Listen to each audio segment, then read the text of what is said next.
My God. It's full of shit.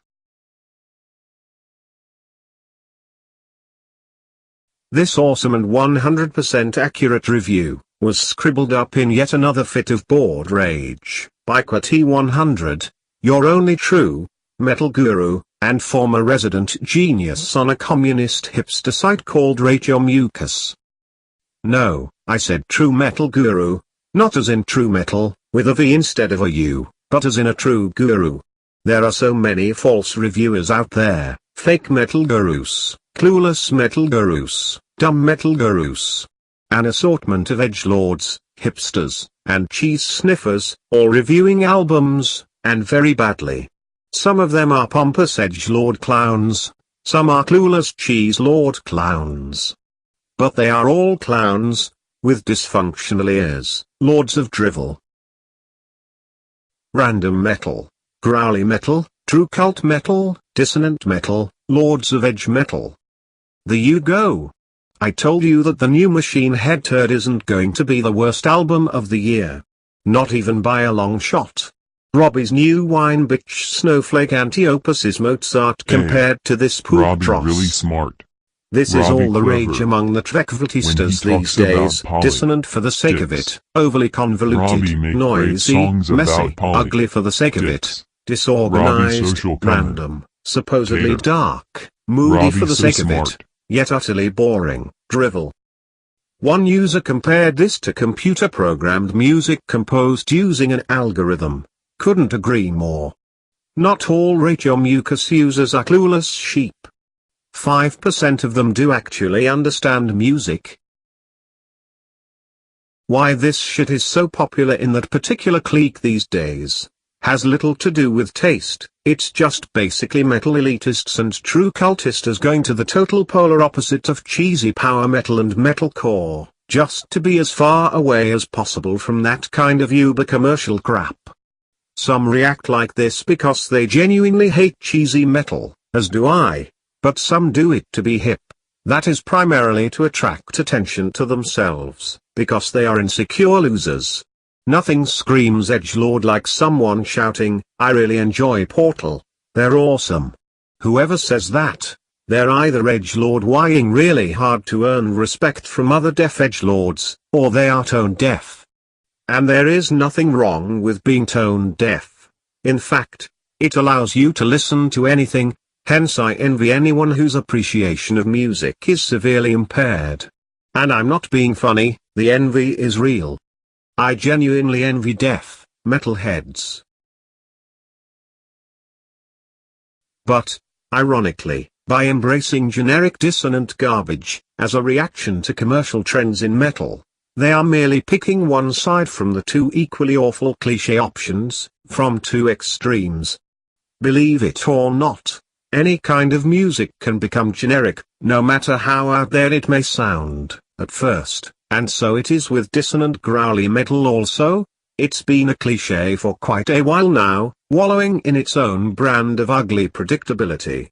Dissonant metal, or dissonant music in general, will never become mainstream, obviously, but it can be, and is, generic.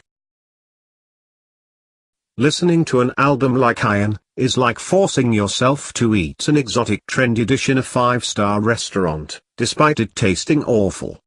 Then you manage to finish this meal somehow, and proceed to praise its unique taste just so you don't appear as a hick to the other guests around your table who are all just as concerned about respect and social status as you are. It's the same thing with edgelord metal. It's based on fear and acceptance, or more precisely the fear of not being accepted. People need to be loved. That's Portal's key to success, whether the band is aware of it or not. Yes, edgy dissonant metal exists because of love, or a lack of it.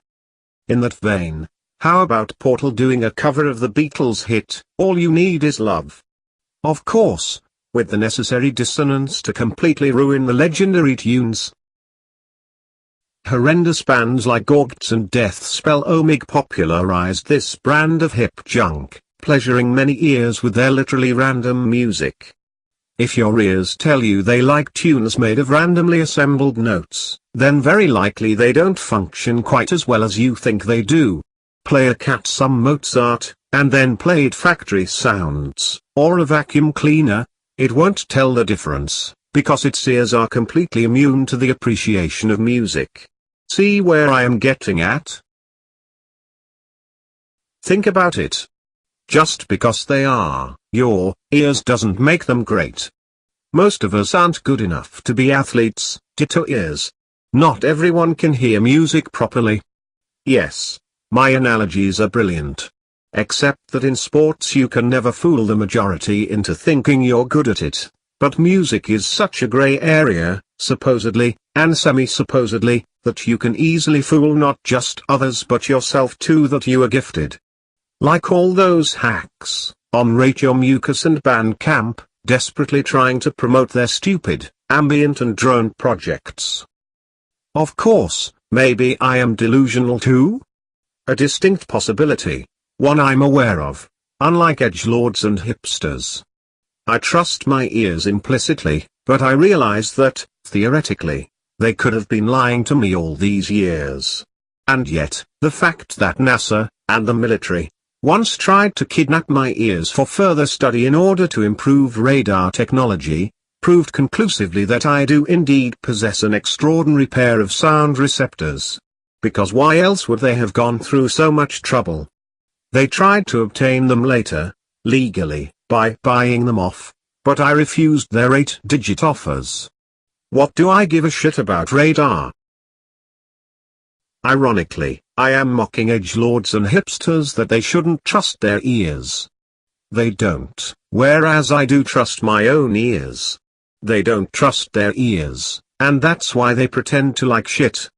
However, many of them eventually buy into their own deception, or self-deception, and start believing their ears are amazing.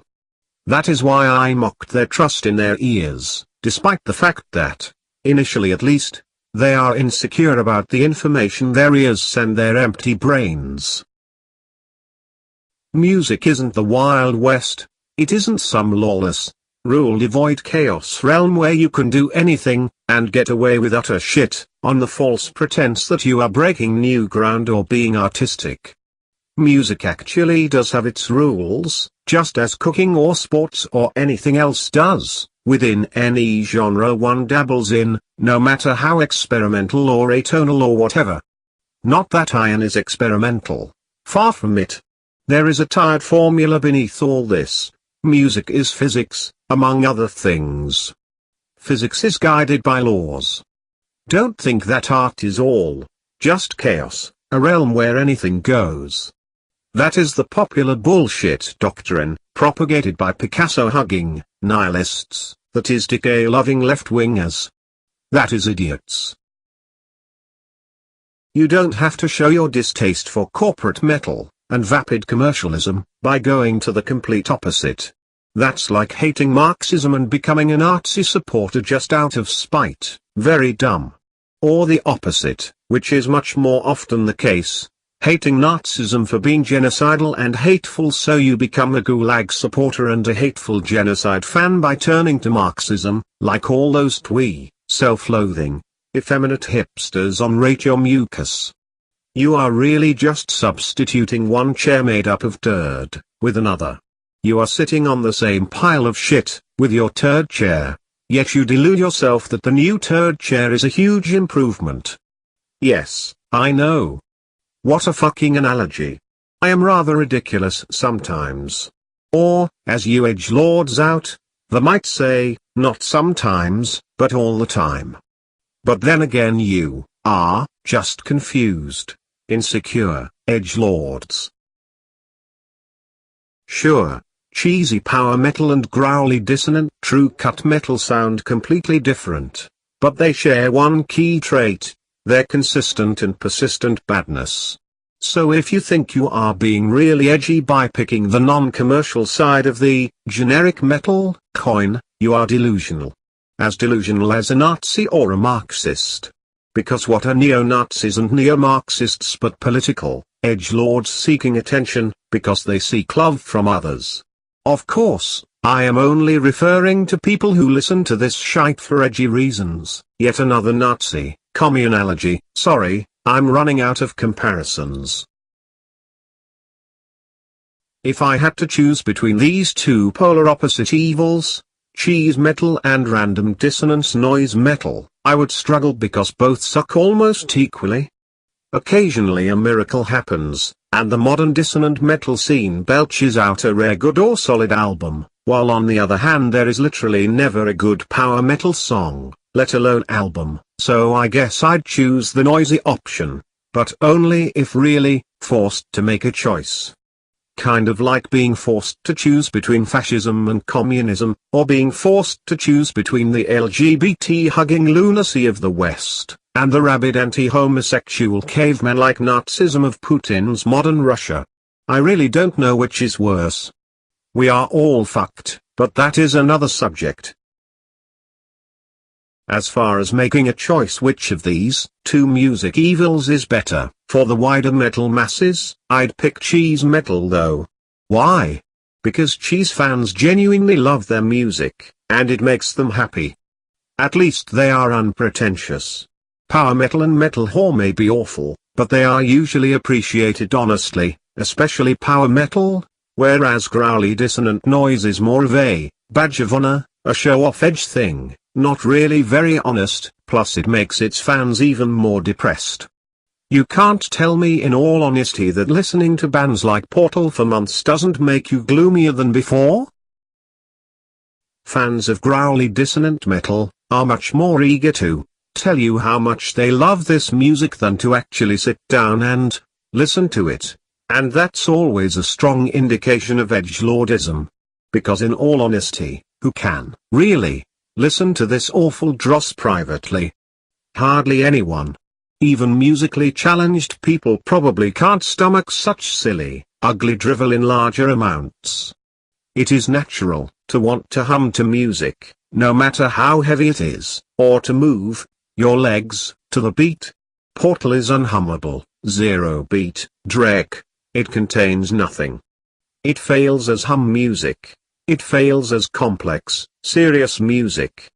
It simply fails, completely. What else is there left to say? I've said it all, basically.